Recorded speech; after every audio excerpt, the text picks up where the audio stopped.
On the morning of March 23, 1943, American lines bent across the Tunisian hills as German armor advanced with ruthless precision, pressing every advantage gained through brutal desert experience. The fresh American units recoiled under the unexpected force, struggling to understand an enemy that exploited terrain, momentum, and confusion with chilling efficiency. Dust rose across the Kasserine Pass as overstretched companies attempted desperate delays, hoping to slow the hardened Afrika Korps sweeping toward their positions. Each hillside crackled with fire as inexperienced platoons faced coordinated thrusts, revealing painful gaps in doctrine, communication, and battlefield awareness. The narrow defile funneled chaos into every movement, creating deadly clusters of vehicles, men, and broken equipment scattered across unreliable defensive lines. German reconnaissance shaped each thrust with precision, forcing American commanders into reactive decisions that unraveled under stress, heat, and rapidly collapsing coordination. Machine gun fire echoed through the pass as retreating troops struggled to regroup, attempting to rebuild cohesion despite shattered formations and failing radios. The harsh environment punished every misstep, while enemy artillery exploited disorder with accurate volleys that shredded confidence alongside already crumbling forward elements. Armored columns struck with practiced synchronization, using feints, flank probes, and sudden lunges to overwhelm both infantry pockets and isolated supporting armor. American crews fought back with determination, yet their scattered deployment left tanks unable to form effective mutually supporting defensive concentrations. Units fell back unevenly, creating dangerous gaps that widened under pressure, exposing flanks already strained by mounting casualties and fractured command structures. German forces exploited every breach instantly, reinforcing the sense of relentless momentum shaping the desperate fight across the ridgeline approaches. Reports reached divisional headquarters in fragmented pieces, leaving commanders unsure of enemy strength, location, or intent as the battle intensified.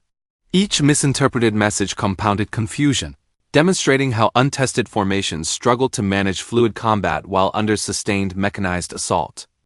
Retreat routes clogged with damaged vehicles and exhausted soldiers, slowing withdrawal attempts that already faced harassment from swift German patrols exploiting thinning defenses. Dust clouds mixed with smoke, creating an oppressive haze that obscured friendly positions and further eroded already fragile units' situational awareness. American artillery responded valiantly, firing hurried barrages that bought precious minutes, though inconsistent coordination reduced their overall disruptive effectiveness. Forward observers struggled under fire to adjust rounds, revealing weaknesses that later reforms would correct with revolutionary fire direction systems. As foxholes collapsed under bombardment, riflemen traded ground stubbornly, determined to slow the enemy despite dwindling ammunition and failing defensive cohesion. Their improvised resistance demonstrated raw bravery, even as tactical inexperience magnified the battlefield advantages held by Rommel's battle-hardened veterans. By afternoon, command posts recognized the full scale of the collapse, understanding that improvised countermeasures could not reverse rapidly deteriorating conditions. Retreat became the only option, forcing leaders to preserve remaining strength, while absorbing the brutal lesson unfolding across battered slopes. The battered remnants withdrew toward hastily prepared fallback lines, carrying the weight of a defeat that exposed deeply structural flaws. Yet within this devastation, seeds of transformation began forming, shaping a determination that would soon redefine American battlefield adaptability entirely. Bodies, vehicles, and shattered equipment littered the winding Tunisian ravines as medics worked frantically, struggling to reach the wounded through relentless fire that echoed across the pass. Every attempt to stabilize the chaos revealed how unprepared American units were for the brutal efficiency displayed by the Afrika Korps that day. Casualty reports arrived in fragmented bursts, creating an atmosphere of mounting dread as commanders realized losses were far higher than early estimates suggested. Men missing from squads, batteries silenced abruptly, and companies reduced to scattered survivors painted a picture of structural failure rather than isolated misfortune. The sheer scale of injuries overwhelmed aid stations, where exhausted surgeons labored beneath dim lamps, fighting to save soldiers torn apart by artillery and automatic fire. Stretchers lined every available corner, revealing the psychological shock inflicted on units that expected testing combat, not catastrophic defeat. Retreating platoons described scenes of utter confusion, with traffic jams forming under fire as vehicles reversed chaotically through narrow paths. Orders contradicted one another, reliant on compromised communication networks struggling to function amid broken radios, collapsing formations, and rapidly shifting frontline boundaries. Young soldiers stumbled into collection points coated in dust and blood, recounting stories of positions collapsing within minutes under coordinated German thrusts. Their haunted expressions reflected trauma created not only by violence, but by realizing their assumptions about combat readiness had shattered instantly. Officers attempted to reorganize shattered remnants, yet every attempt confronted the same brutal truth, namely that inexperience magnified each tactical disadvantage. Units lacked the hardened instincts required to counter deep penetrations, rapid armor movements, and the relentless tempo imposed by veteran mechanized formations. The loss of artillery crews proved particularly devastating, because their disappearance left battalions without crucial fire support during the most decisive hours. Guns abandoned under pressure illustrated how poorly integrated systems struggled to respond cohesively when confronted with simultaneous threats across multiple axes. Resupply efforts broke down almost immediately, with trucks destroyed along exposed routes that German patrols targeted mercilessly. Ammunition shortages forced defenders to abandon positions prematurely, further widening gaps that enemy infantry exploited with speed that left survivors stunned. Communications officers reported paralyzing uncertainty, noting how conflicting orders caused units to move in opposite directions while attempting to re-establish coherent lines.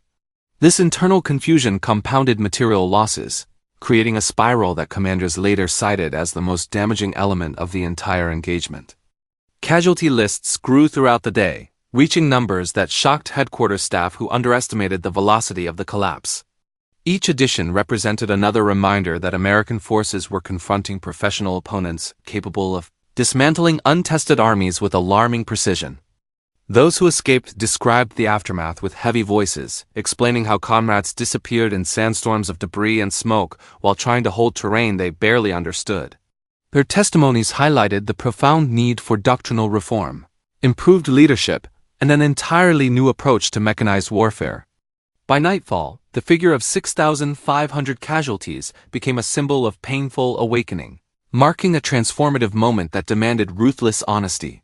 Within those losses lay the foundation for sweeping reforms soon initiated with unprecedented speed, ultimately reshaping American fighting capability for every battle that followed. General Dwight Eisenhower studied the grim reports within a crowded Tunisian headquarters, recognizing immediately that Kasserine Pass represented more than a tactical setback, because it revealed structural weakness across leadership, logistics, and battlefield integration. His frustration deepened as he acknowledged that decisive corrective action had become unavoidable under rapidly closing timelines. He summoned senior officers with firm urgency, demanding candid explanations for failures that could no longer be deflected onto circumstances or terrain.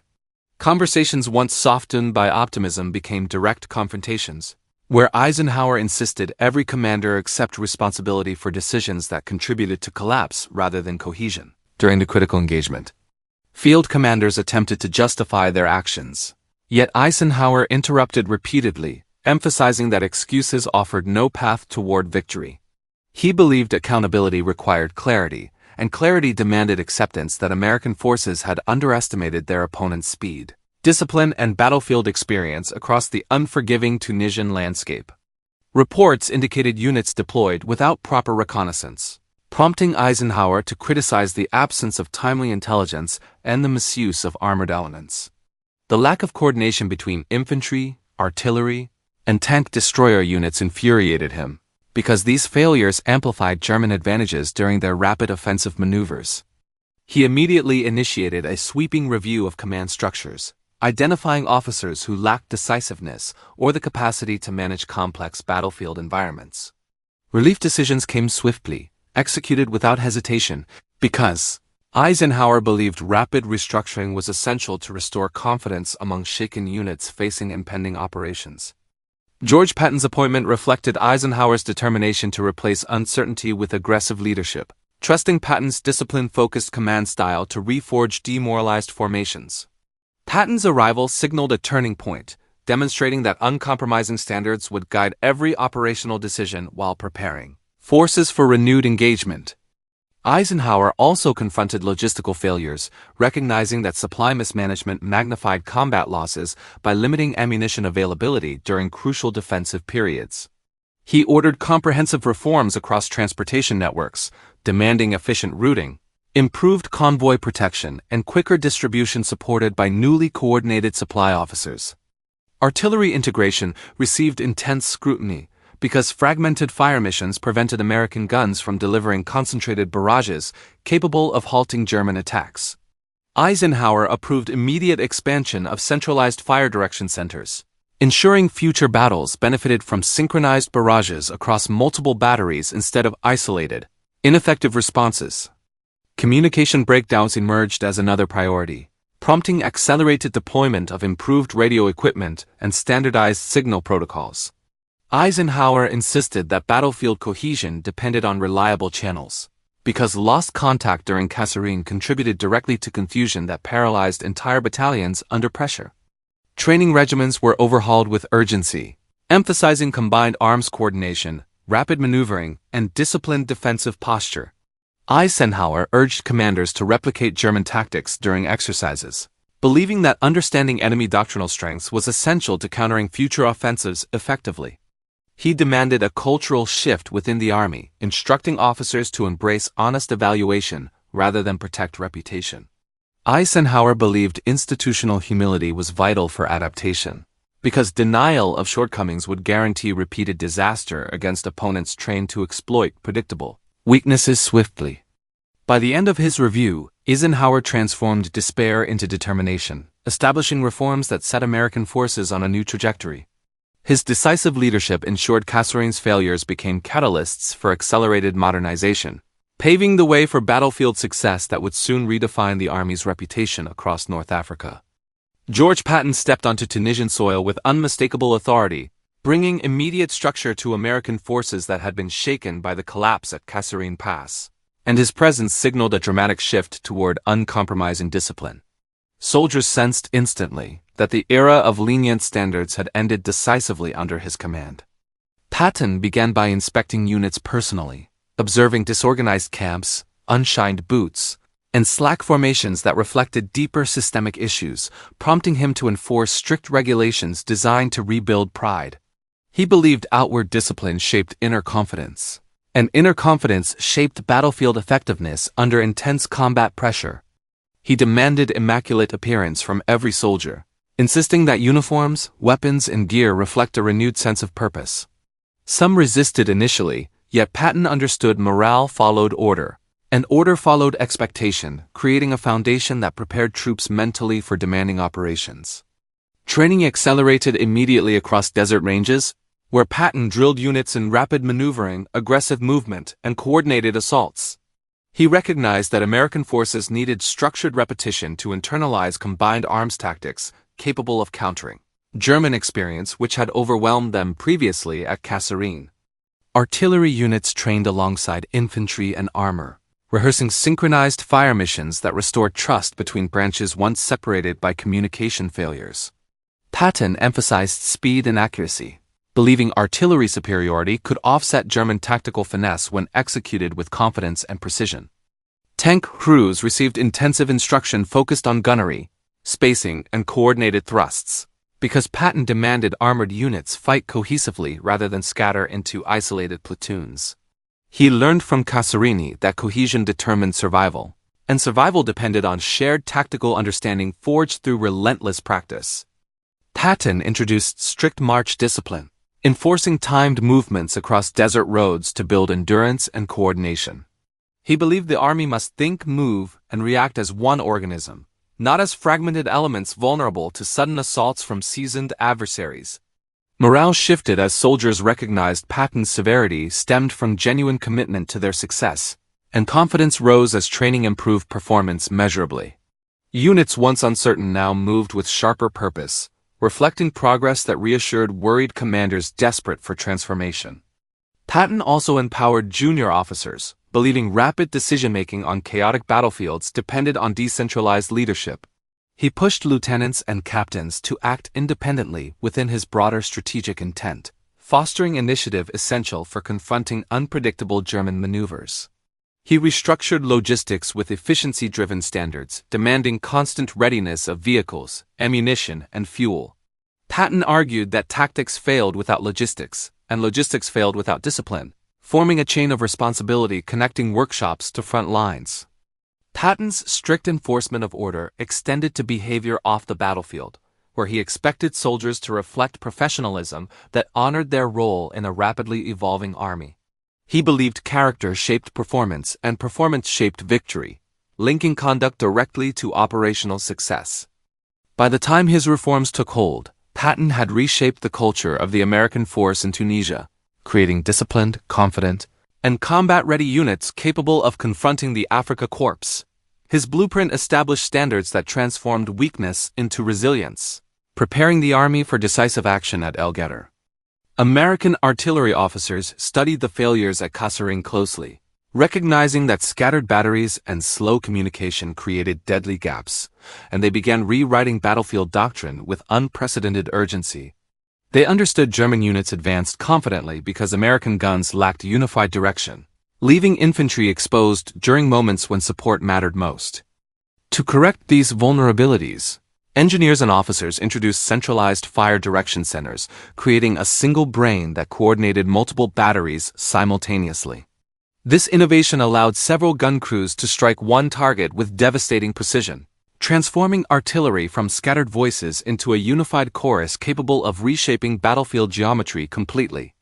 Forward observers became essential components of the new system, carrying radios that linked frontline views directly to fire direction calculations.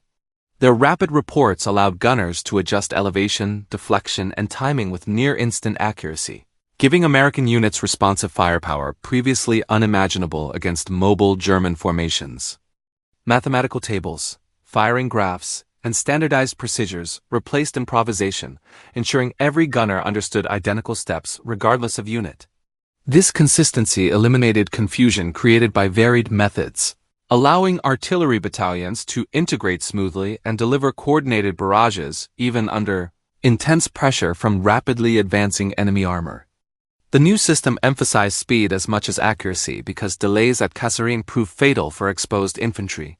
Fire direction teams trained relentlessly to reduce processing times, transforming slow reactions into precise barrages, delivered within seconds of receiving updated frontline coordinates from observers.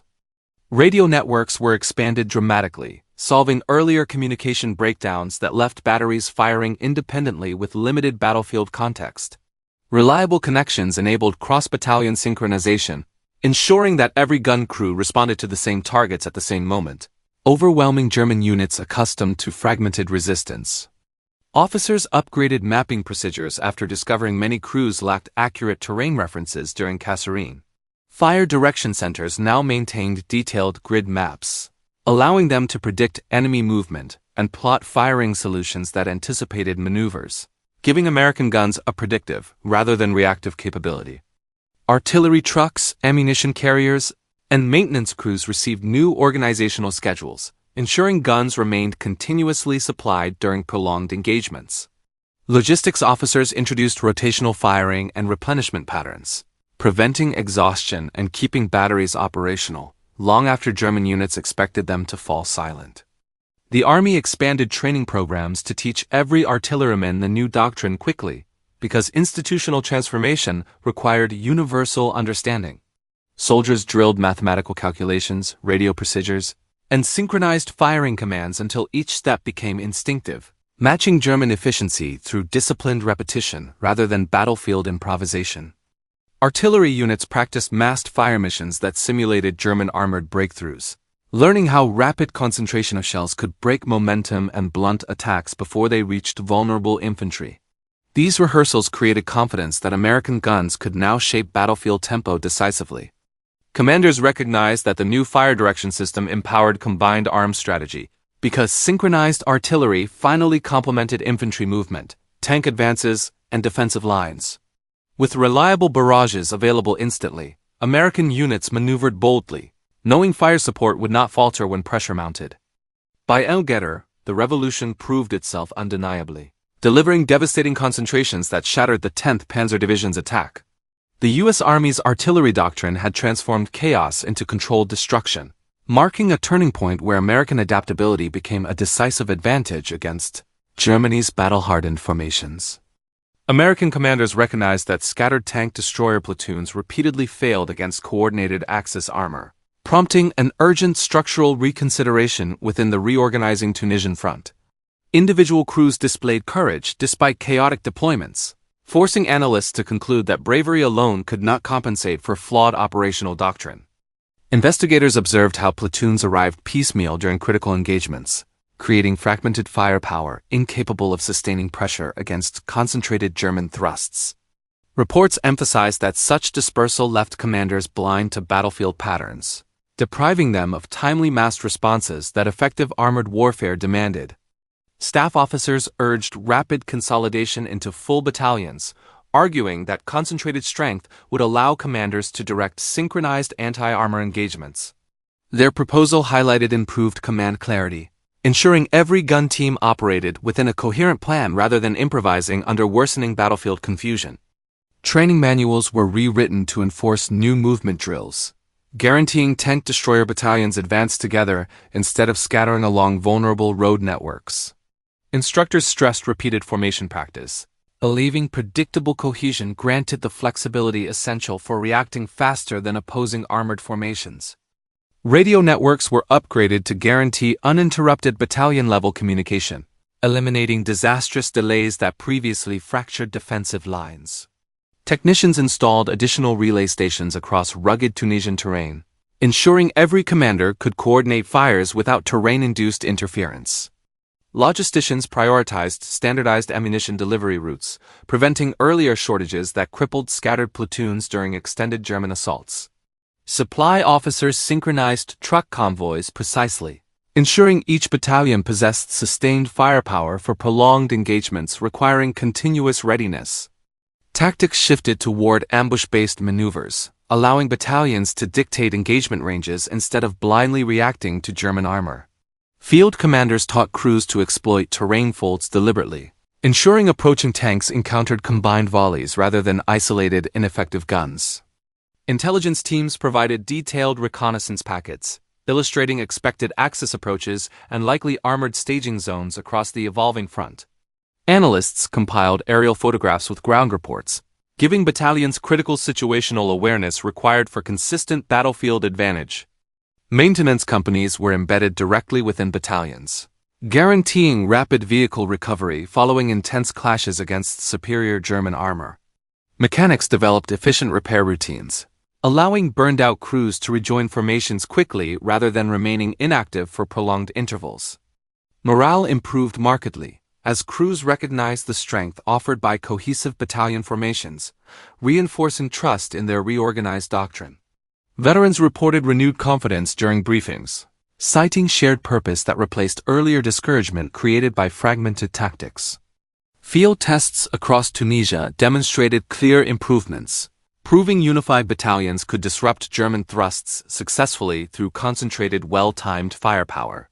Observers documented smoother transitions between firing positions, confirming the reform structure enhanced responsiveness during chaotic armored engagements. By late spring, the restructured force emerged battle-hardened, possessing doctrine reflecting lessons written in earlier costly failures during unexpected Axis offensives. The transformation marked a decisive turning point, proving deliberate adaptation could reshape battlefield outcomes when leadership embraced difficult but necessary reform. Major General Terry Allen assumed command determined to rebuild the 1st Infantry Division, creating disciplined formations capable of surviving Tunisia's brutal operational realities.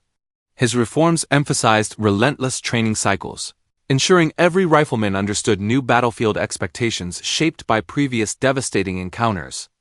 Allen ordered rigorous live-fire rehearsals, teaching units to maneuver confidently under pressure created by simulated enemy barrages across demanding desert terrain. Instructors evaluated every movement critically, enforcing standardized techniques essential for cohesive actions during chaotic engagements against seasoned German forces. He rebuilt officer leadership through direct mentoring, emphasizing initiative and adaptability as vital qualities for overcoming rapidly shifting battlefield conditions. Junior leaders received demanding exercises, forcing them to solve tactical problems without relying on distant headquarters intervention. Allen strengthened coordination between infantry and supporting arms, insisting integrated maneuvers become routine rather than exceptional accomplishments on the front.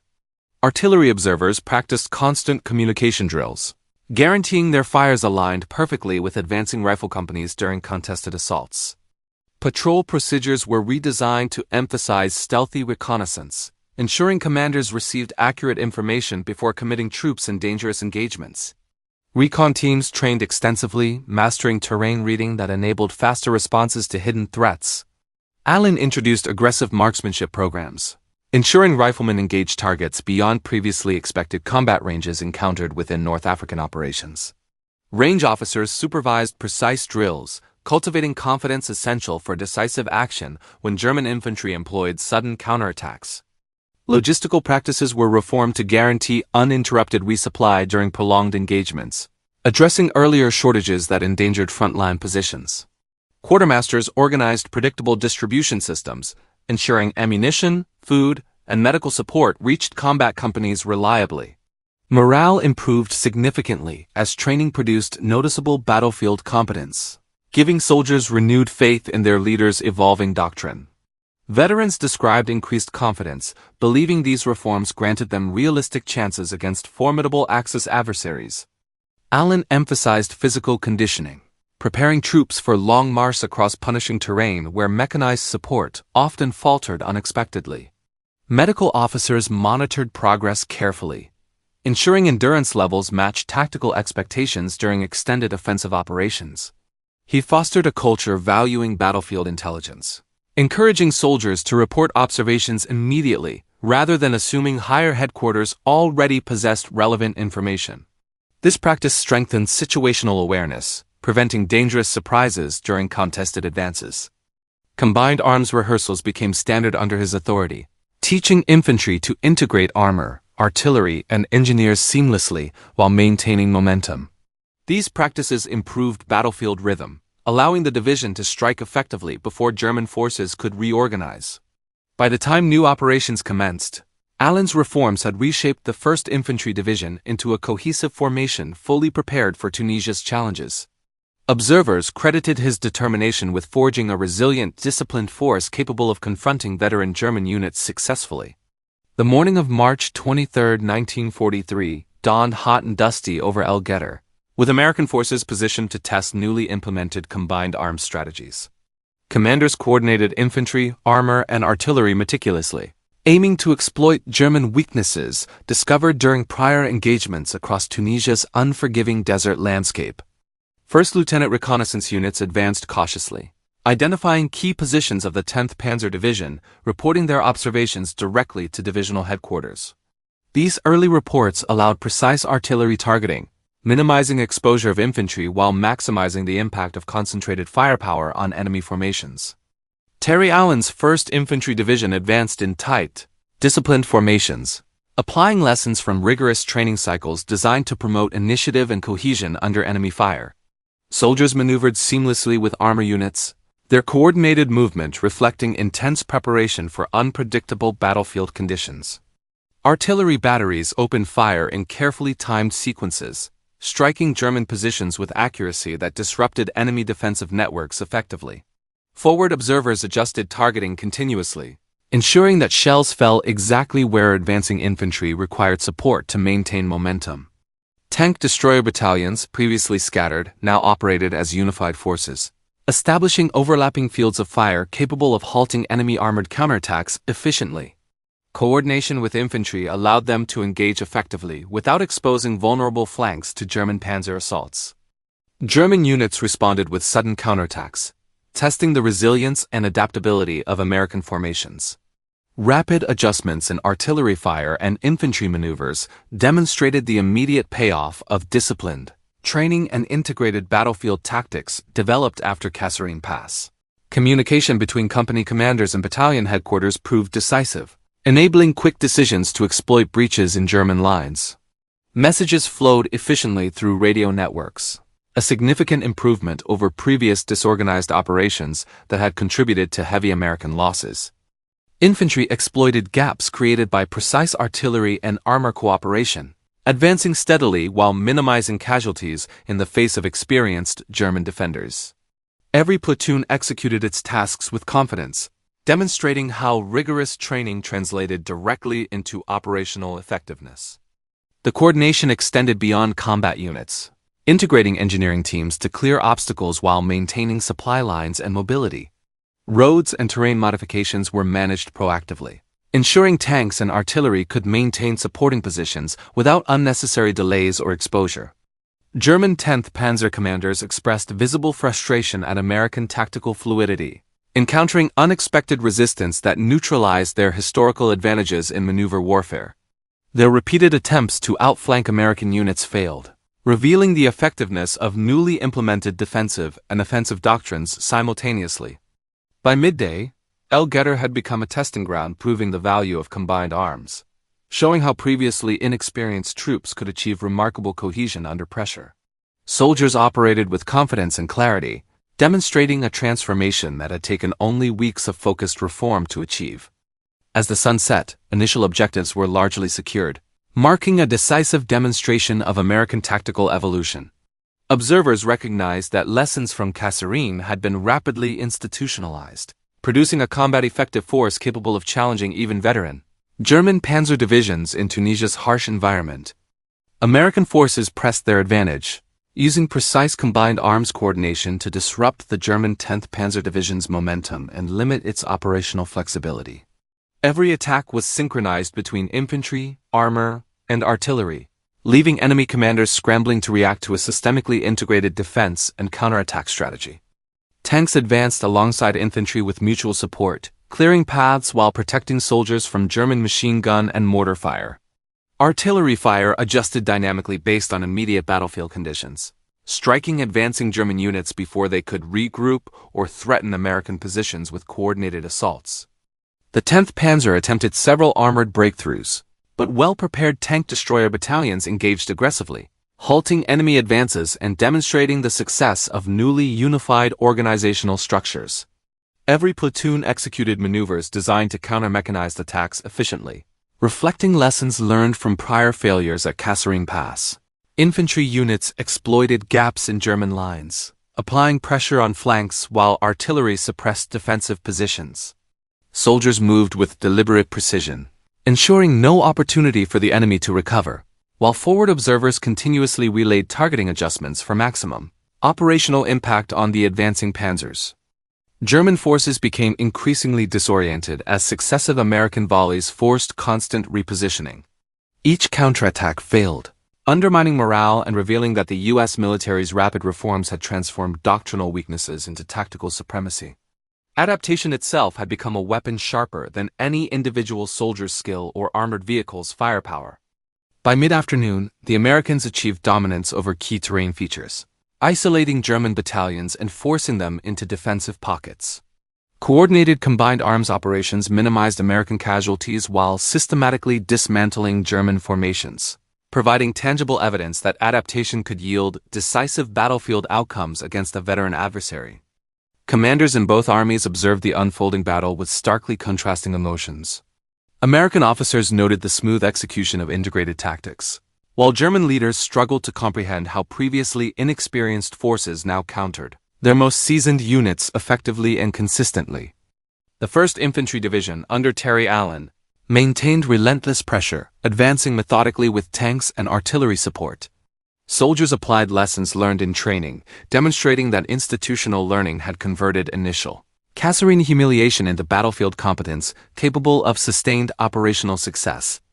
German mechanized counterattacks were neutralized repeatedly, exposing critical weaknesses in their doctrine when faced with an adaptive opponent. American forces continued to exploit terrain, artillery coordination, and armored tactics simultaneously, effectively blunting experienced panzer officers' ability to orchestrate any meaningful response under pressure. By late afternoon, resistance collapsed in several sectors as American forces captured or destroyed isolated German units systematically. The integration of all elements into a cohesive fighting force proved the central hypothesis. Rapid adaptation allowed inexperienced troops to perform at levels exceeding conventional expectations. Victory at El Guettar validated the reforms implemented by Eisenhower, Patton, and divisional commanders, demonstrating that institutional flexibility and rapid learning could compensate for prior deficiencies. Tactical innovation had been operationalized into a repeatable, scalable approach capable of defeating veteran armored formations decisively and efficiently. As the sun dipped below the Tunisian horizon, the 10th Panzer Division's defeat stood as a monument to American military adaptation.